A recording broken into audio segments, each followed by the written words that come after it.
Nós estamos na série Valores do Reino. Começamos domingo passado. E a semana passada nós falamos um pouco sobre a precificação do valor. Que é isso, pastor? É quando você pega um valor do reino de Deus e coloca preço àquilo. Você atribui aquilo a algo da terra e você estabelece até que ponto você está disposto a honrar aquele valor que Deus tem ou a negociá-lo mediante as nossas vontades, a sua vontade, a minha vontade. Então, quando nós colocamos preço naquilo que tem valor para Deus, se torna muito perigoso. Então, se você quer entender um pouquinho dessa mensagem, eu preguei ela domingo passado, está no YouTube já. E hoje nós vamos falar sobre valores para a vida. Nós vamos falar de 7 valores nessa noite, que são muito importantes para a tua vida cotidiana, para aquilo que você usa no seu dia a dia, para aquilo que você... para a tua vida. Não tem como definir de forma melhor. São valores para a vida. Aquilo que você vai aplicar amanhã cedo na tua casa, hoje ainda, antes de dormir. Então, eu gostaria que você prestasse muita atenção e que o Senhor possa ministrar o seu coração com essa palavra. Eu gostaria que você abrisse a sua Bíblia comigo no livro de Apocalipse, no capítulo 2 e no versículo 1. Apocalipse, capítulo 2, versículo 1 até o 7. Apocalipse 2. Eu meditei muito nesse texto essa semana, muito mesmo. E o Senhor começou a ministrar grandes coisas no meu coração a respeito de valores dentro desse texto. Então eu quero eu quero ler ele com você primeiro, depois nós vamos eu quero vir trazendo esses valores embutidos nesse texto, até o momento que você, em todos os passos, para que você entenda como isso é muito aplicável para nós e uma verdade nas nossas vidas. Então eu quero ler com você Apocalipse capítulo 2, versículo 1. Diz assim: ao anjo da igreja em Éfeso escreve. Deixa eu só abrir um parêntese. Nessas 7 cartas que Jesus manda para 7 igrejas que estão na Ásia, que está dentro do livro de Apocalipse, quando ela diz anjo, tá? Não significa que naquela igreja tinha um ser celestial. Eles nos visitam, porque os anjos do Senhor é dado ordem ao nosso respeito. Mas não, aqui a palavra anjo, tanto no grego quanto no hebraico, que é as 2 línguas que a Bíblia foi escrita, significa mensageiro. Então os anjos são mensageiros do Senhor. E quando está falando o anjo da igreja, é aquele que carrega a mensagem para a igreja. Amém? É aquele que está à frente, é assim que é definido. Então vai, ao anjo da igreja que está em Éfeso escreve: essas são as palavras daquele que tem as 7 estrelas em sua mão direita e anda entre os 7 candelabros. Deixa eu só explicar isso também, porque não faz sentido nenhum para muitos aqui. Se você ler Apocalipse capítulo 1, você vai ver que o apóstolo João, que foi quem recebeu a revelação do Apocalipse, Jesus se apresenta para ele no capítulo 1. Ele descreve a apresentação de Jesus chegando até ele. Então ele fala que Jesus se apresentou com olhos de fogo, com pés como de latão reluzente, com uma roupa resplandecente. E Jesus falou para ele: eu sou aquele que anda entre os 7 candelabros de ouro e tenho na minha mão as 7 estrelas. Aí no final do capítulo 1 vai ter uma explicação do próprio Jesus para João. Ele vai dizer: os 7 candelabros de ouro são as 7 igrejas que estão na Ásia, e as 7 estrelas são os 7 anjos que estão nas minhas mãos, tá? Então é como Jesus se apresenta. Aí ele vai dizer, começa o recado de Jesus para esta igreja: conheço as suas obras, o seu trabalho árduo e a sua perseverança. Sei que você não pode tolerar homens maus e que pôs à prova aqueles que se dizem ser apóstolos, mas não são. E descobriu que eram impostores. Você tem perseverado e suportado sofrimentos por causa do meu nome e não tem desfalecido. Contra você, porém, tenho isto: você abandonou o seu primeiro amor. Lembre-se de onde caiu, arrependa-se, pratique as primeiras obras que praticava no princípio. Se não se arrepender, virei a você, tirarei o seu candelabro do lugar dele.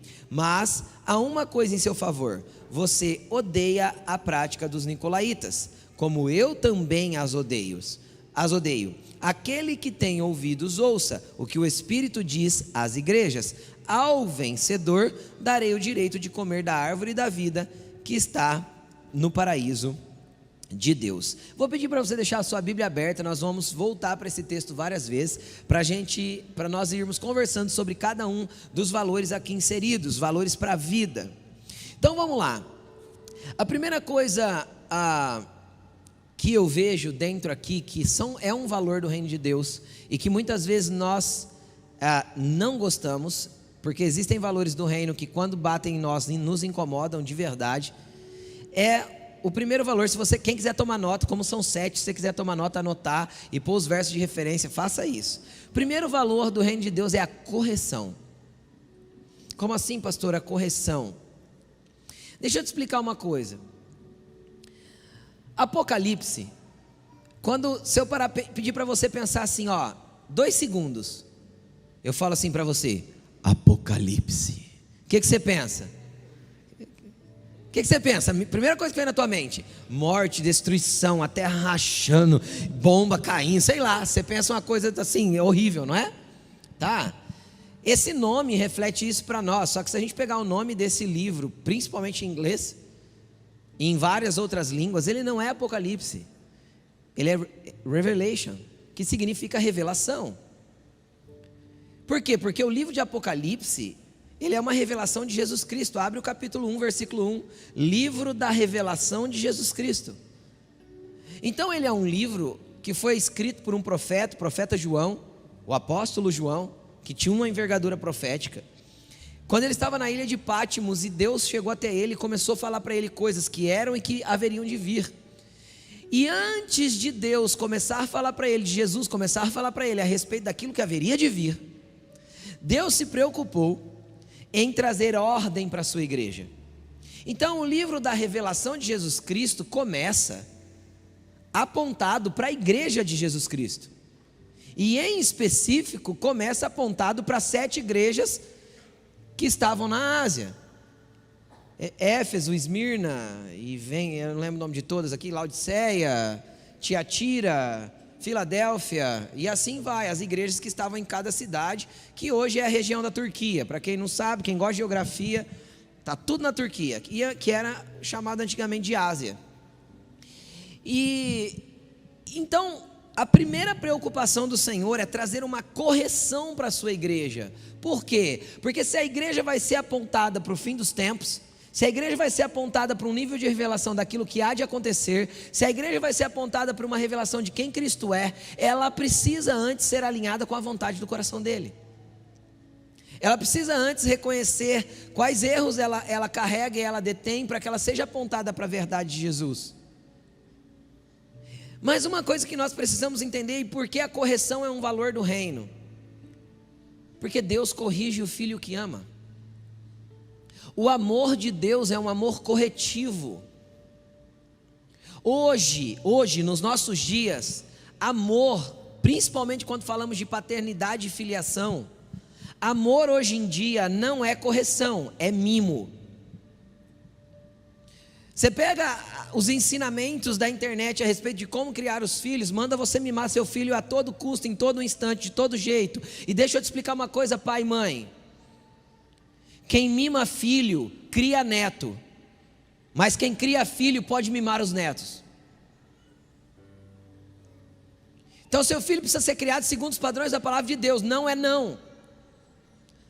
Ah, mas ele não aceita não. Mostra a vara para ele, você vai ver como vai ficar aceitável ou não.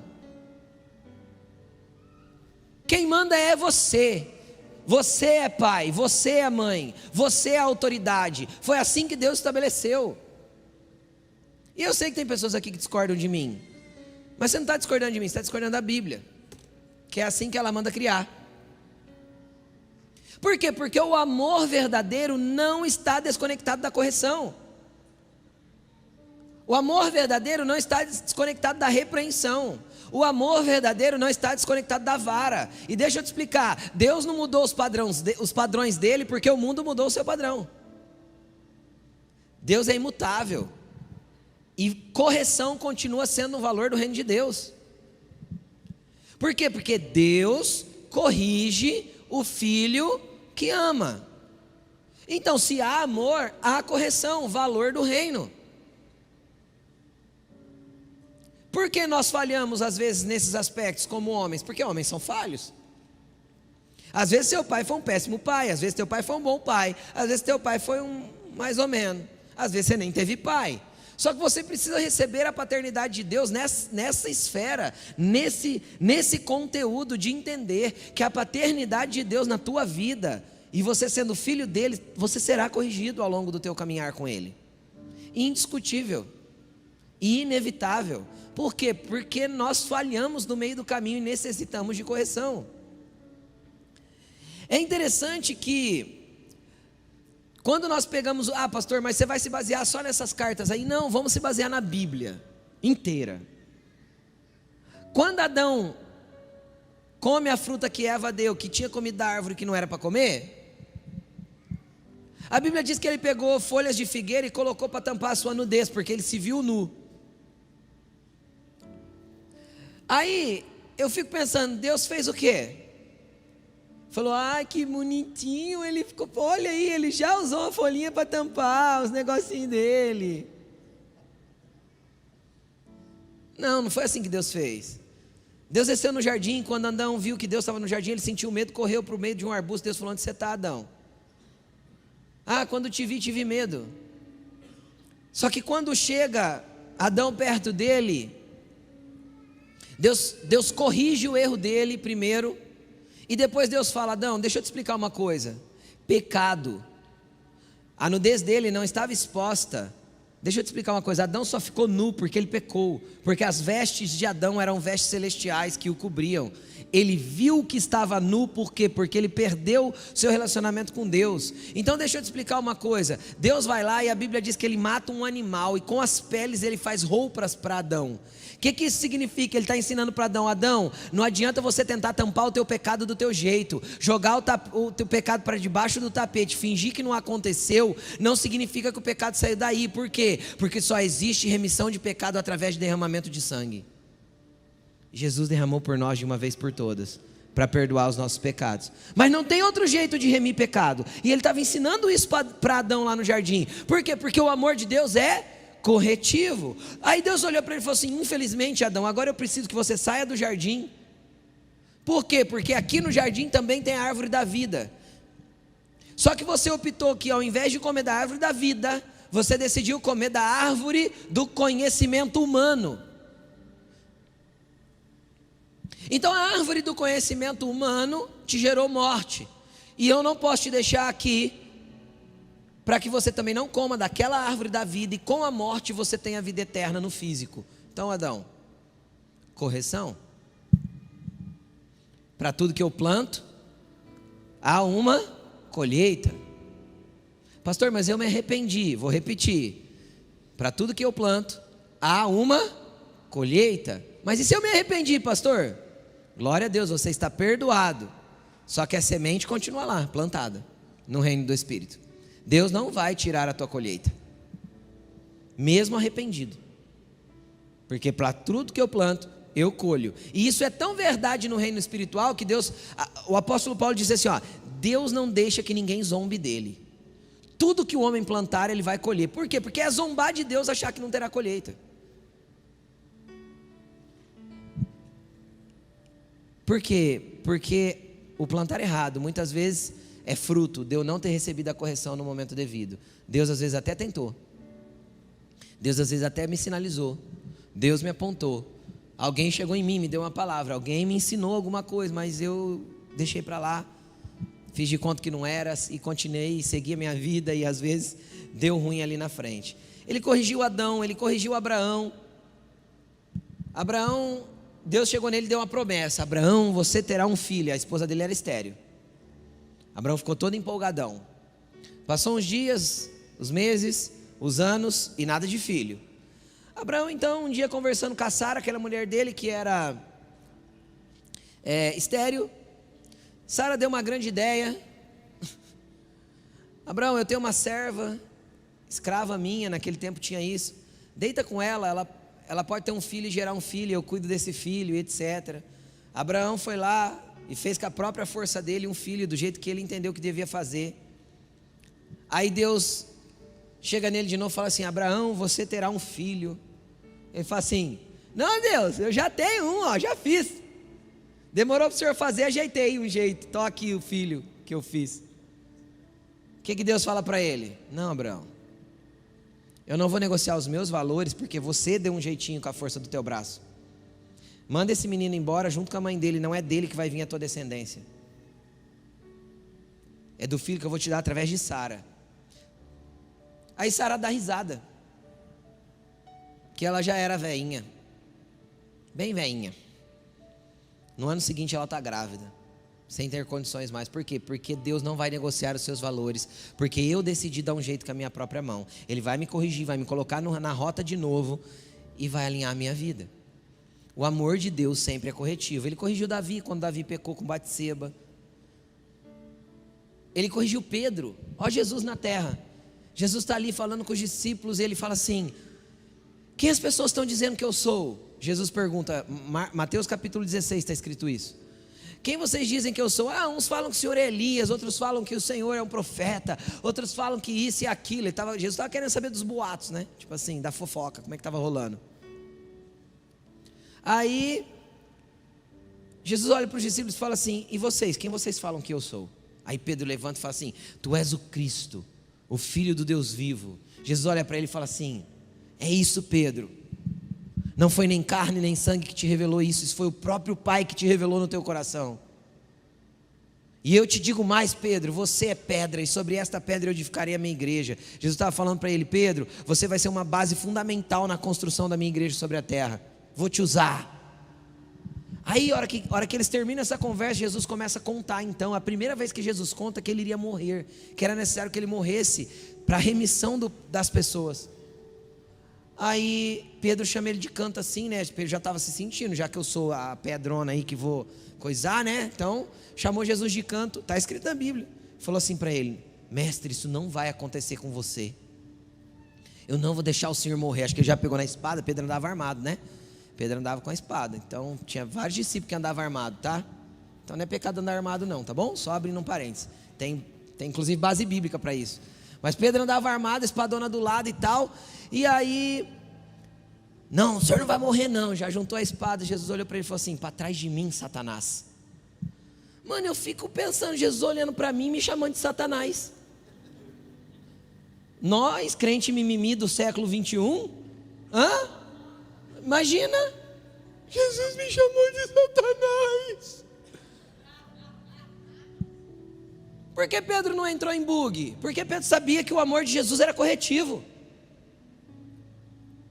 Jesus não estava fazendo aquilo para o mal dele, Jesus estava fazendo aquilo para trazer ele para o lugar.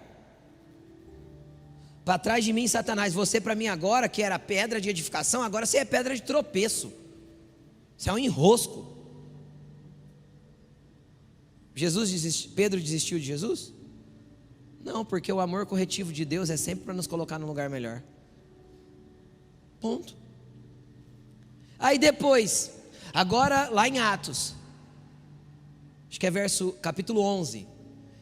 Pedro agora já é o Pedro, o apóstolo Pedro, a pedra pai da igreja. Quem está entendendo o que eu estou falando? Já tinha pregado, ganhado 3.000 na pregação, 5.000 na outra pregação. Uau!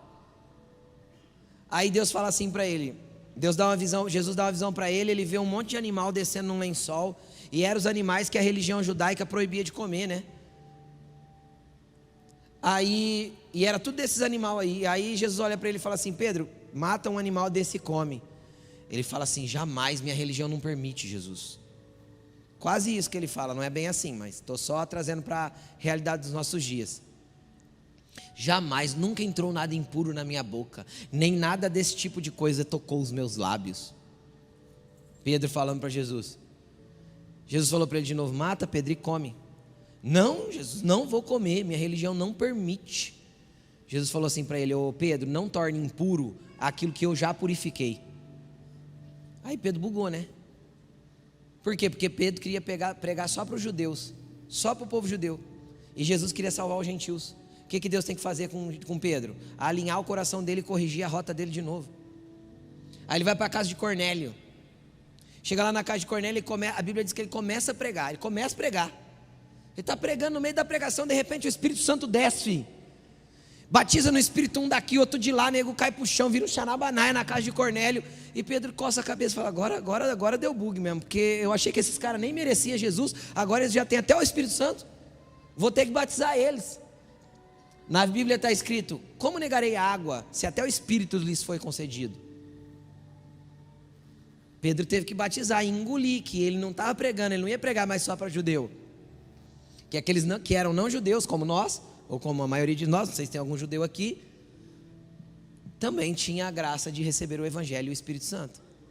Então, cara, todas as vezes que a gente errar, o Espírito vai vir, todas as vezes que a gente errar, Deus vai vir no seu amor corretivo, e pronto, acabou. Depois vem Paulo, Deus alinha a vida de Paulo, traz ele para o lugar, depois ele se torna um apóstolo, e olha que coisa linda, se você é curioso da Bíblia aí, ó, se você ler o livro de 1 aos Coríntios, você vai ver que é um livro, é uma carta, né? 1 aos Coríntios é uma carta que Paulo escreve à igreja de Corinto, e você vai perceber que é uma carta inteirinha de correção. Capítulo 2, Paulo fala assim, ó Coríntios, vocês são carnais. Eu achei que eu estava falando para vocês como pessoas espirituais, mas vocês não são. E aí ele começa a explicar por que eles são carnais. Cara, imagina o apóstolo da igreja chamando a igreja carnal. Vocês são tudo carnal. É o que Paulo estava fazendo na carta. Ninguém se ofendeu. E como eu sei que eles não se ofenderam? Porque quando eu chego em Apocalipse e eu vejo Jesus precisando corrigir a sua igreja, Corinto não está citado na lista de igrejas que foram corrigidas. Por quê? Porque eles aceitaram a correção de Paulo e alinharam aquela igreja. Quem está entendendo o que eu estou falando? Por quê? Porque o amor de Deus sempre é corretivo, e uma vez que foi corrigido, não há necessidade de nova correção. Nessas 7 cartas para 7 igrejas não tem Coríntios. Por quê? Porque eles aceitaram a correção do apóstolo Paulo e entraram no eixo e começaram a fazer certo. Tanto que na segunda carta aos Coríntios, Paulo meio que pede desculpa pela dureza das palavras da primeira carta. Ele fala, sei que fui duro com vocês na carta anterior, mas isso gerou fruto, vocês mudaram. Por quê? Porque o amor de Deus sempre é corretivo. Quem está comigo? Quem está entendendo? Então, agora, deixa eu te explicar uma coisa, deixa eu ler com você Hebreus capítulo 12, versículo 7. Hebreus capítulo 12, versículo 7.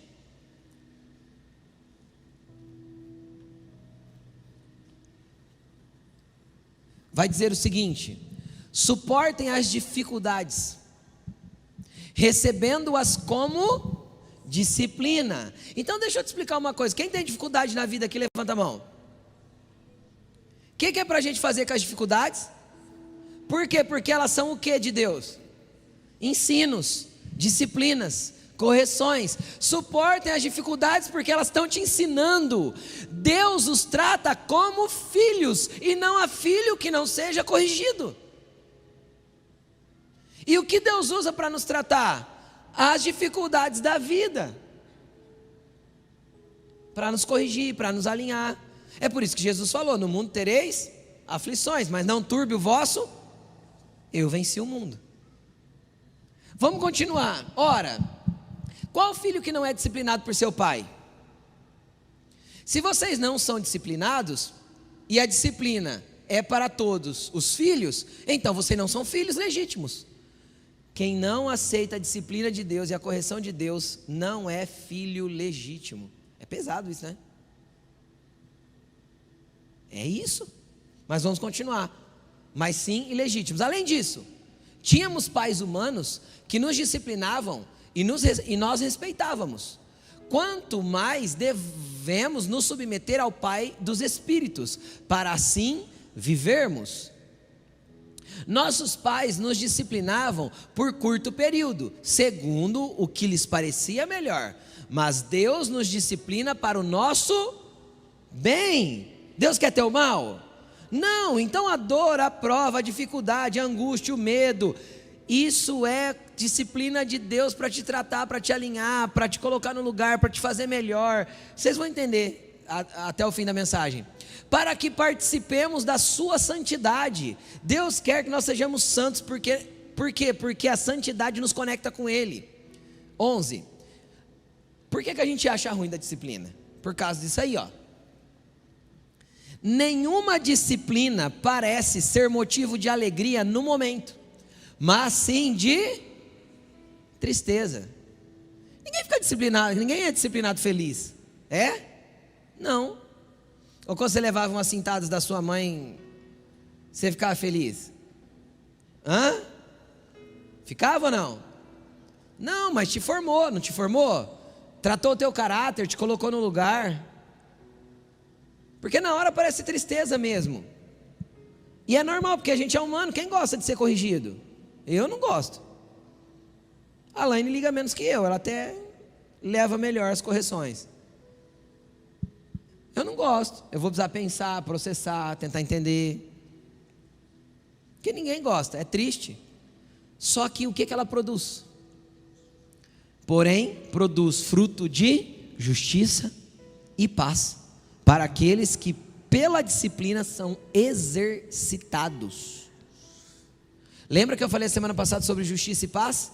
Então não vou entrar essa semana sobre justiça e paz, porque eu já falei na mensagem do domingo passado o que é justiça vindo da parte de Deus e o que é paz vindo da parte de Deus. Então, o fruto da disciplina, da correção, é justiça e paz. Então, primeiro valor, correção.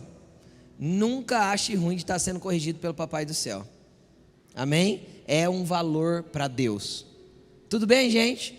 Vamos lá. Segundo valor, a perseverança.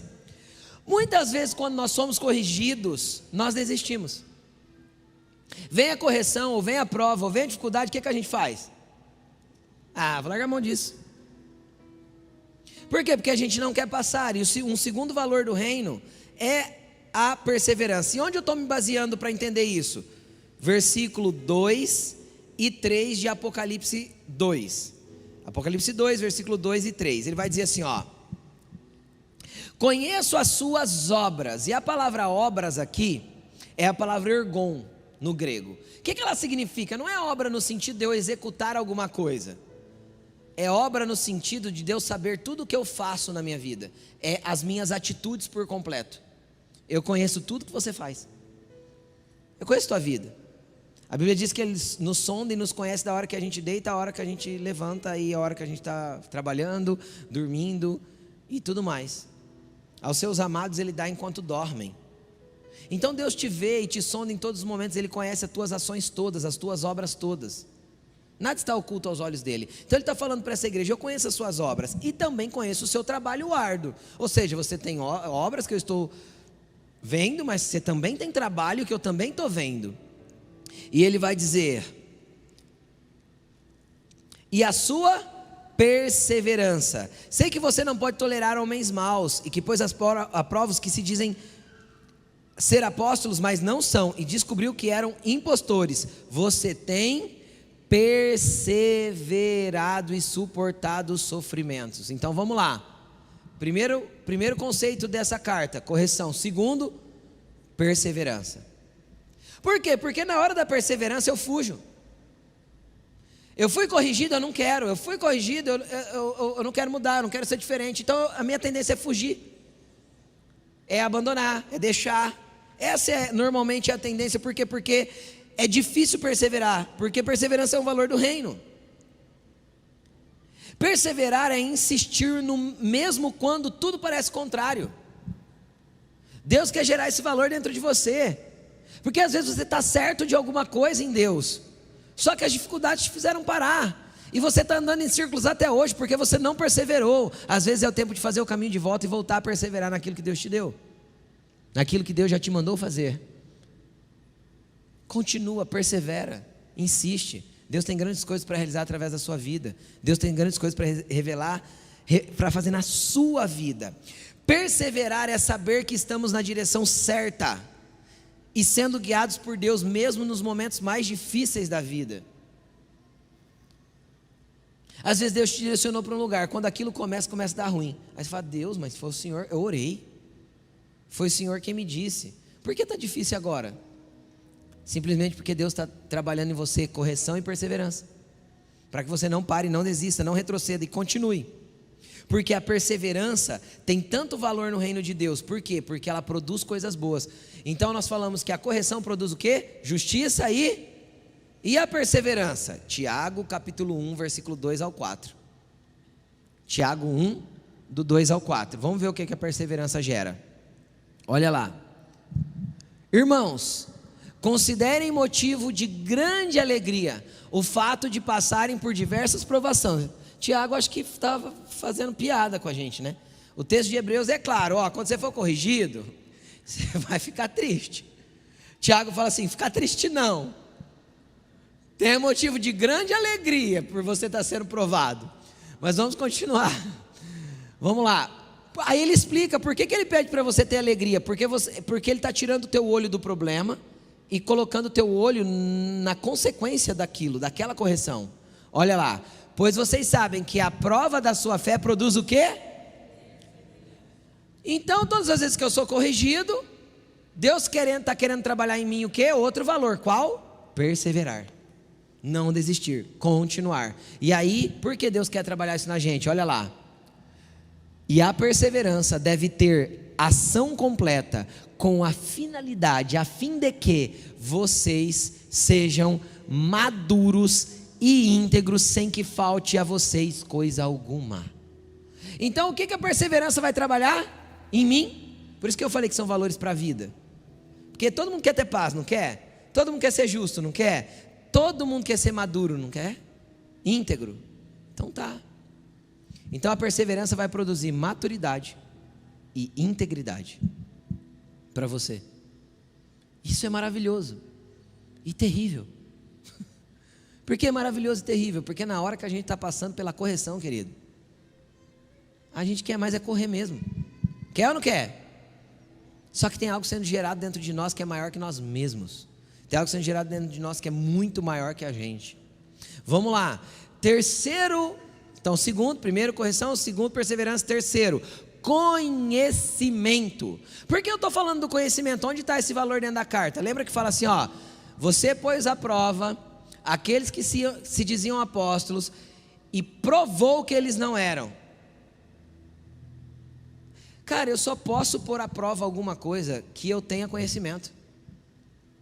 Como assim, pastor? Imagina uma parede torta. Como eu provo que ela está torta? Às vezes eu bato o olho e falo, essa parede não está reta não.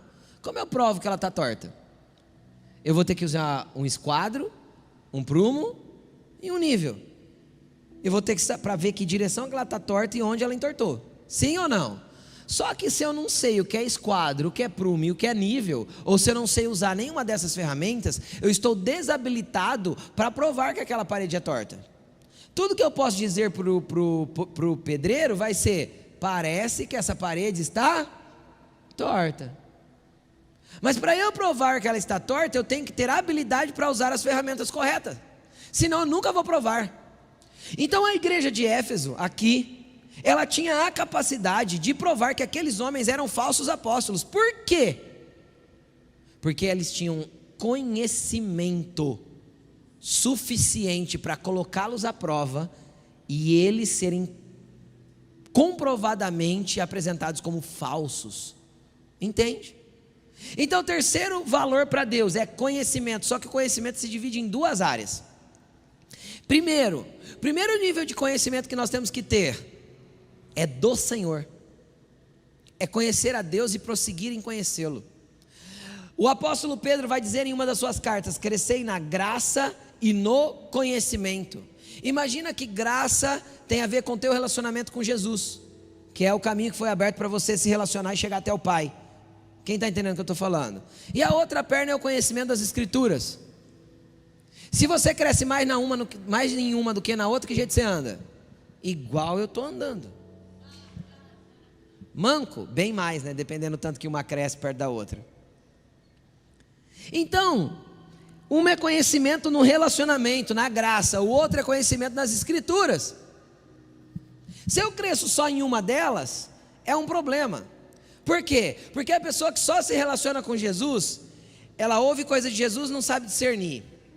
Ela tem apontamento de Jesus, não sabe para que lado vai. Por quê? Porque ela é muito espiritualizada, mas tem pouco embasamento para conduzir a sua vida.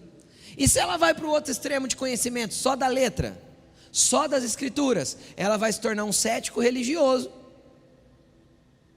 que nunca vai entender as movimentações do Espírito, daquilo que Jesus quer falar para você, no teu coração, lá dentro do teu quarto, na tua oração. Então é necessário que você cresça nos dois níveis de conhecimento. E eu quero citar 2 versículos de Oséias, para te mostrar isso. Primeiro Oséias 6:3. Conhecimento do Senhor, olha lá. Conheçamos e esforcemo-nos por conhecê-lo. Em outras traduções vai estar escrito: sigamos e prossigamos em conhecer o Senhor.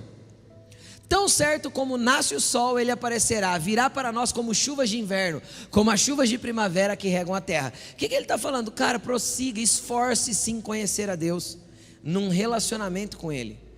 Pastor, como faz isso?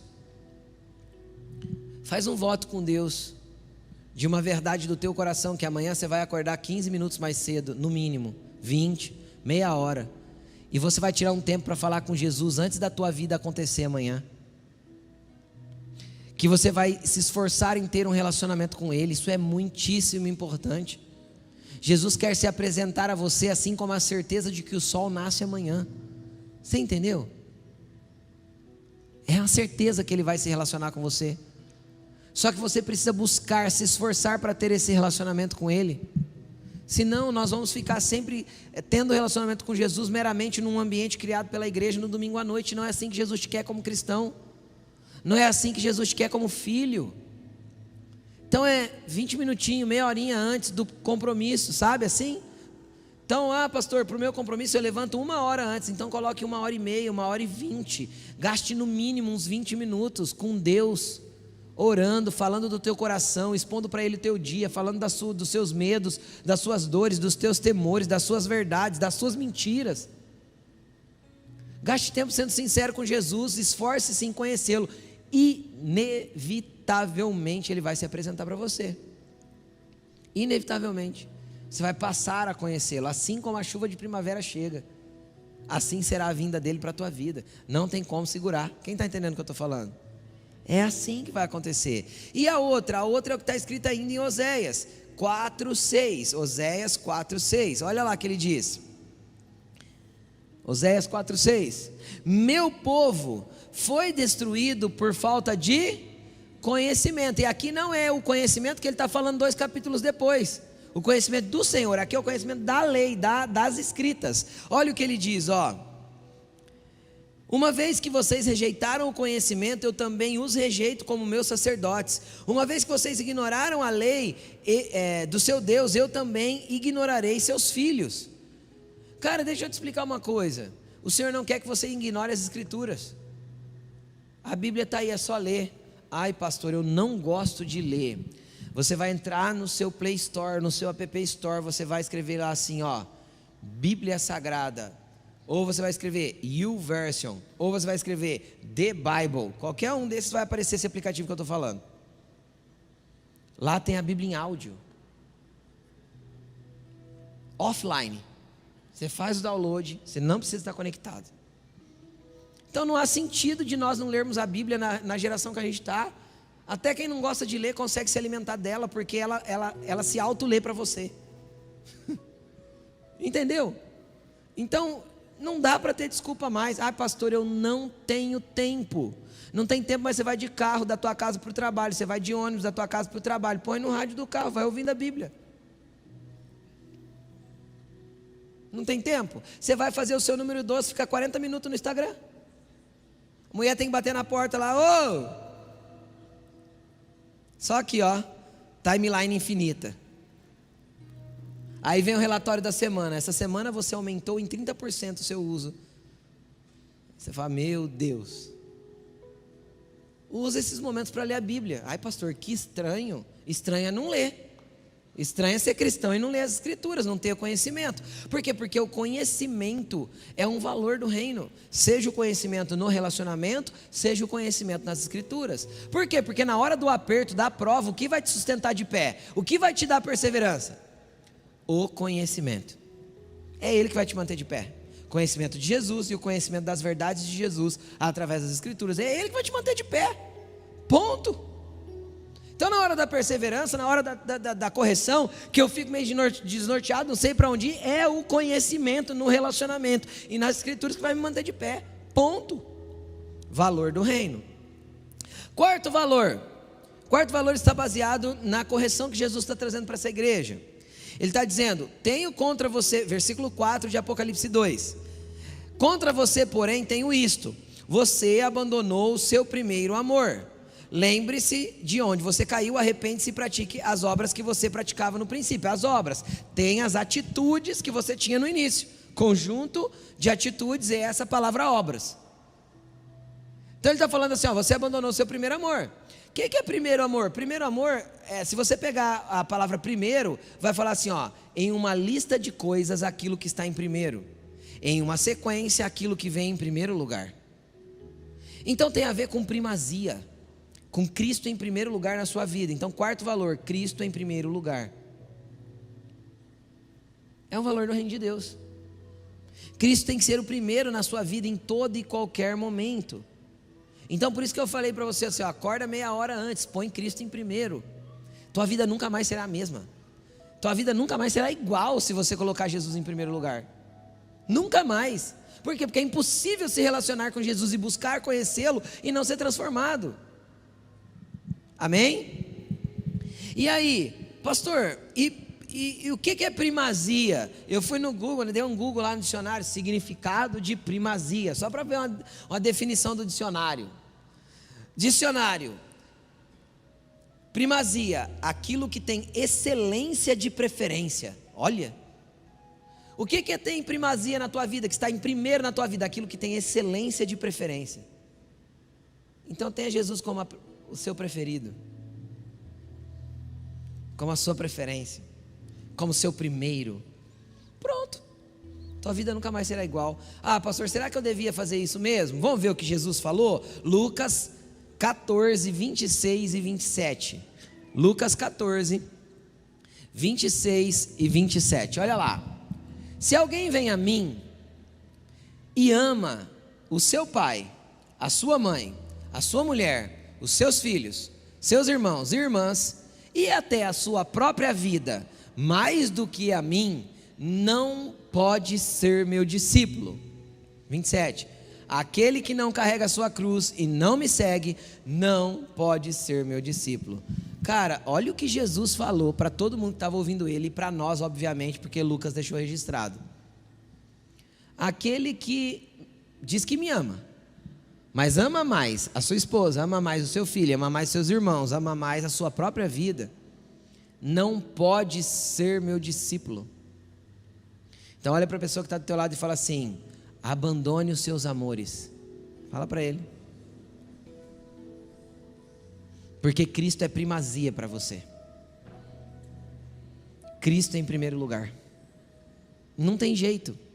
Não tem problema você amar sua esposa, deve, como Cristo amou a igreja, deve amar e muito. Não tem problema você amar seu marido, deve. Obviamente você vai amar seus filhos. Indiscutível. Só que Cristo tem que vir antes. Ele tem que ser primazia na tua vida.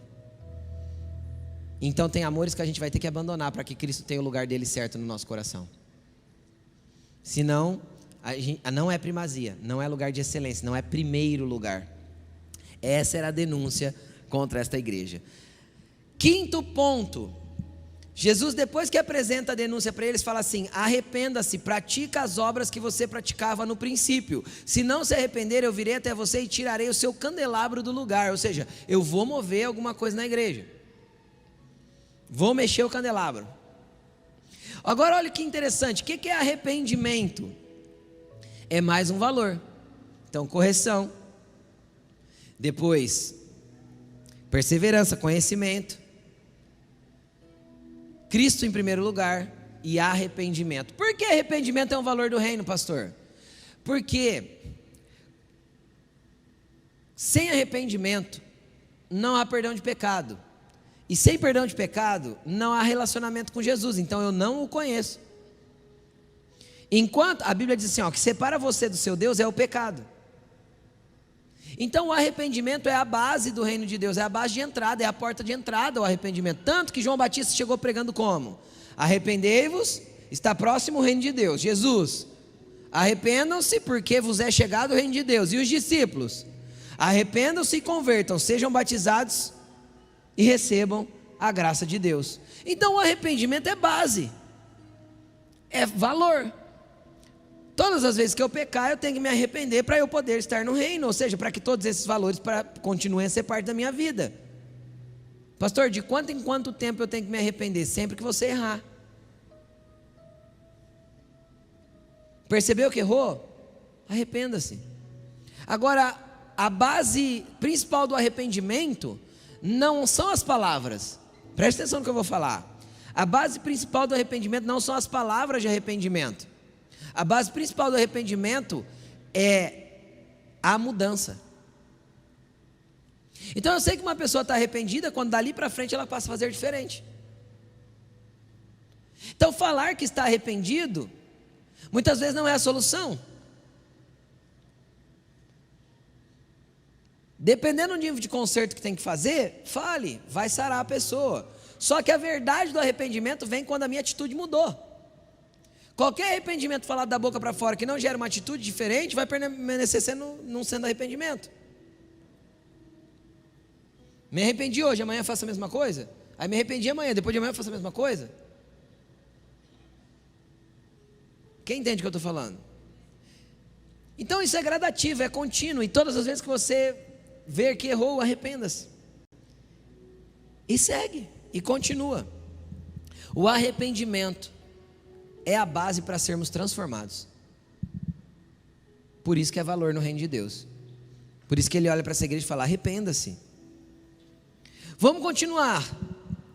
Versículo 6, ele vai dizer o seguinte, 6 de Apocalipse 2, ele vai dizer o seguinte: mas há uma coisa em seu favor, você odeia a prática dos nicolaítas, como eu também as odeio. Deixa esse verso aí. Olha que interessante.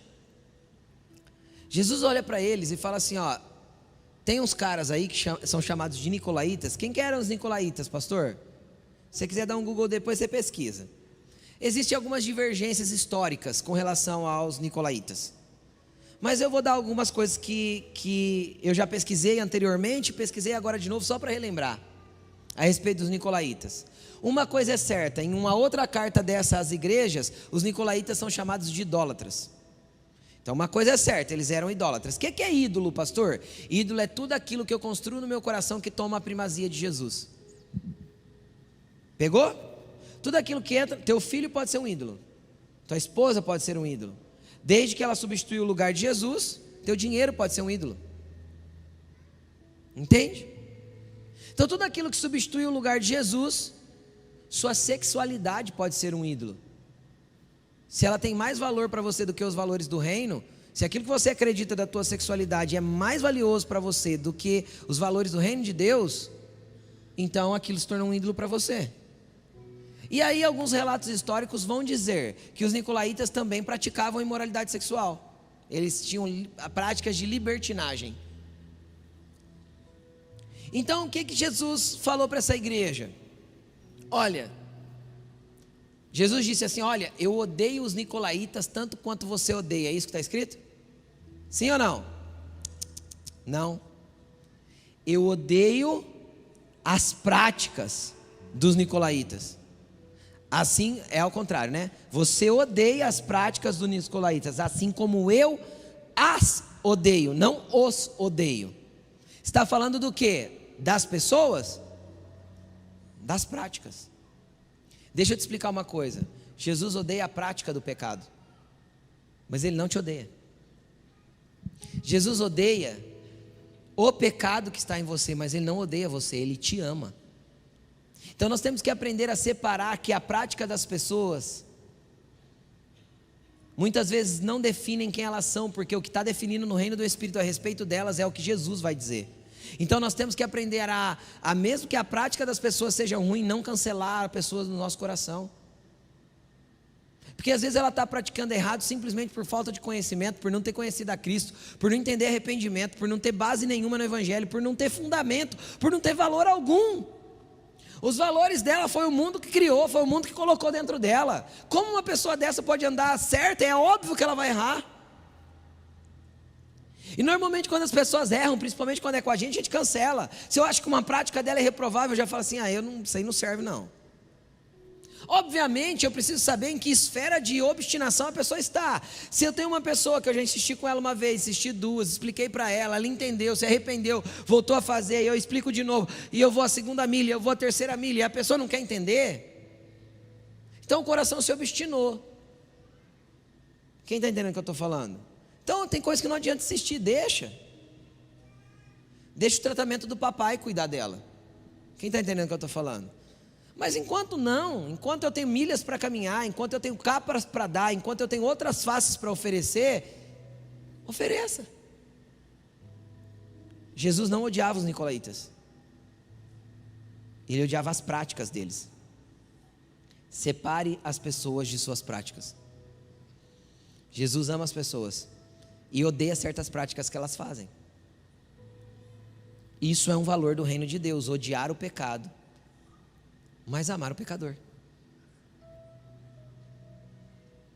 Que pecador que Deus condena ao inferno? O pecador obstinado, aquele que nunca quis parar de pecar e nunca quis aceitar a correção de Deus. Pessoa dura de coração.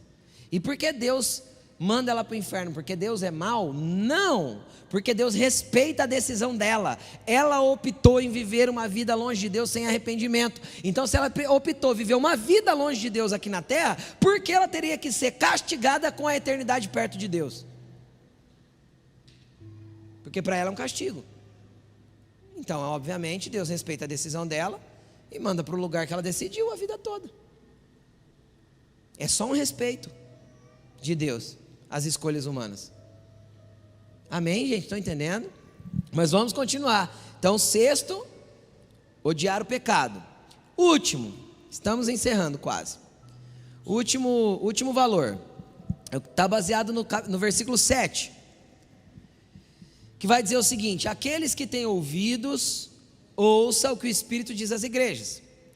Ao vencedor darei o direito de comer da árvore da vida que está no paraíso de Deus. Se você pegar as 7 cartas, a Éfeso é a primeira, se você ler as 7 cartas, você vai ver que todas terminam do mesmo jeito. Na verdade é muito lindo como Jesus conduz a coisa. Você vai ler as 7 cartas, você vai perceber um padrão. Primeiro ele elogia, depois ele aponta o problema, depois ele diz que tem uma recompensa se você corrigir o problema. É maravilhoso. Se você praticar os valores do reino e corrigir o problema, tem recompensa. E é interessante que todas as vezes ele fala assim, ao vencedor. Em outras traduções mais antigas vai estar assim: aquele que perseverar até o fim. Eu gosto muito dessa tradução. Aquele que perseverar até o fim receberá. E ele fala. Agora, por que eu estou falando isso? E por que ele fala do fim? 7 vezes, para 7 igrejas ele fala do final. Porque o último valor que eu quero ressaltar aqui: Deus valoriza os fechamentos dos ciclos da nossa vida. Não importa, não é que não importa, seria ruim eu falar que não importa. Eu poderia dizer assim: não é tão importante o começo quanto é o fim das coisas. Por quê? Porque no começo é natural que seja bom, porque eu estou empolgado, porque está legal, porque é algo novo, porque eu quero ver aquilo crescer, quero construir, quero desenvolver. Todo início é legal. Você está numa empresa, você está empolgadão. Você não sabe dos problemas, você não sabe dos atrasos de salário, você não sabe das horas extras que eles não vão te pagar, você não sabe não é? Então você está empolgado.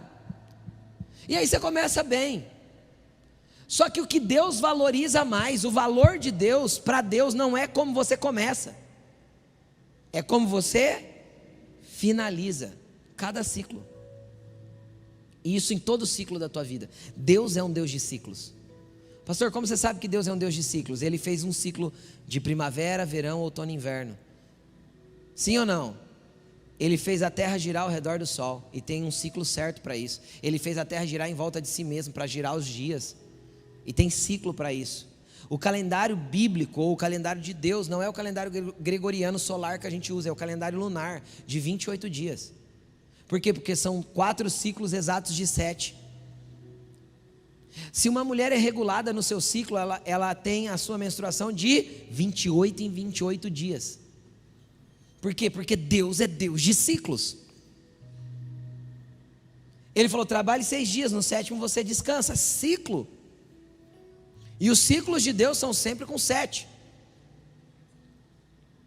Por quê? Porque Deus é um Deus de ciclos. Então, por que eu estou te falando isso? Porque Deus se importa muito como você fecha cada ciclo. Aquele que perseverar até o fim, ao vencedor. Agora eu quero chamar a atenção para a palavra traduzida nessa tradução, ao vencedor. Sabe o que é interessante? Vencedor para Deus não é quem chega primeiro. Por quê? Porque no reino de Deus não há competição. O reino de Deus é um reino de cooperação. Quem inventou competição foi os homens. O reino de Deus é um reino de cooperação. Então para Deus não importa, o vencedor não é quem chega primeiro. Para Deus o vencedor é quem chega até o fim. É quem fecha ciclos. Você entendeu? O reino de Deus é um reino de cooperação, não é um reino de competição. Por isso o importante para Deus não é como você chega lá, é se você chega lá. É se você fecha o ciclo, se você faz do jeito certo, se você conclui a carreira. Por que Paulo falou que ele estava pronto para morrer?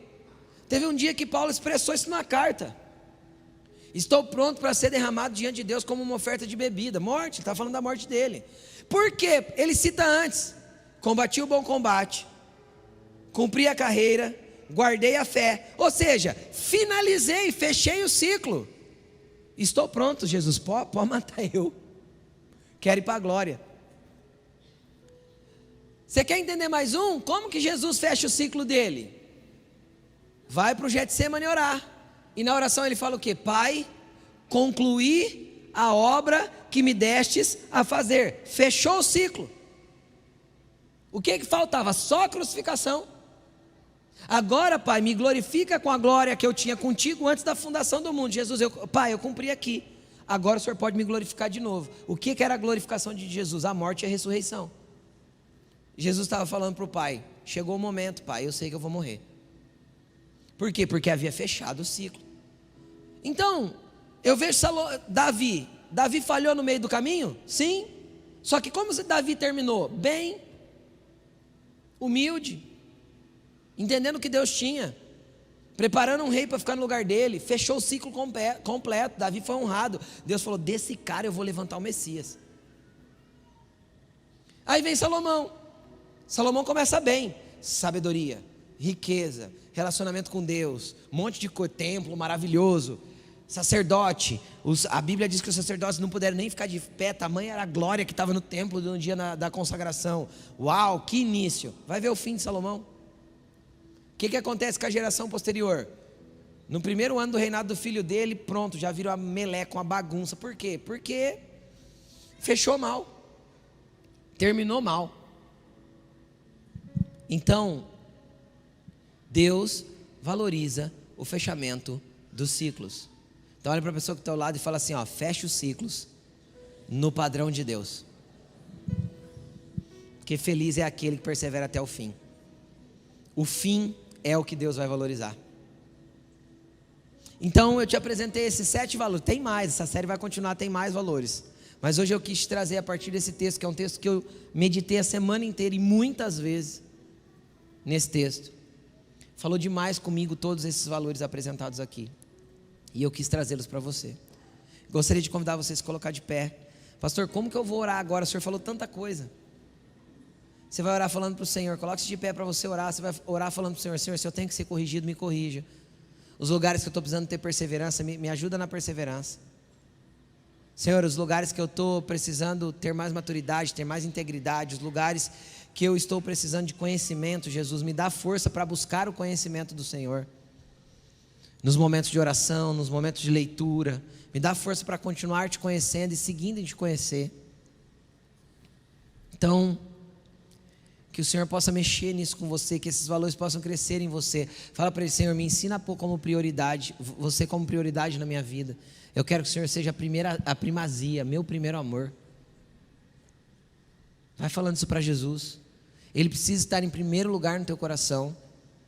Arrependa-se de alguma coisa que você está fazendo, que você sabe que não condiz com os valores de Deus. Eu não vou chamar ninguém para frente hoje. Por quê? Porque isso é uma oração para todos nós, são valores para a vida. Todos nós falhamos em alguns desses valores, todos nós. E eu acho que a todos nós cabe arrependimento, cabe voltar atrás, cabe falar: Jesus, me ajuda. A todos nós cabe falar: Jesus, eu estou aqui, minha vida está uma bagunça, mas a partir de hoje eu quero entrar e começar a construir valores assim para o Senhor, junto com o Senhor na minha vida. Então comece a falar com Ele, comece a buscá-lo. O louvor vai estar entoando uma canção, mas eu quero que você vá fazendo a sua oração, olhando para dentro do teu coração, olhando para a estrutura de vida que você tem e colocando diante de Deus tudo aquilo que precisa ser realinhado, reapontado, reorganizado. Vai falando com Jesus, querido, não perca essa oportunidade. Não perca essa oportunidade. Jesus está aqui. Ele está aqui para nos ouvir, Ele está aqui para te entender o teu coração. Vai falando com Ele. Aleluia. Que esses valores possam se estabelecer na sua vida. Você possa levar isso como princípio, sabe? Anota esses 7 pontos assim, leia todo dia, para que isso vá sendo construído em você, para que você possa orar por essas coisas, colocar dentro do teu coração e deixar isso crescer cada dia mais e mais, em nome de Jesus, em nome de Jesus. Glória a Deus.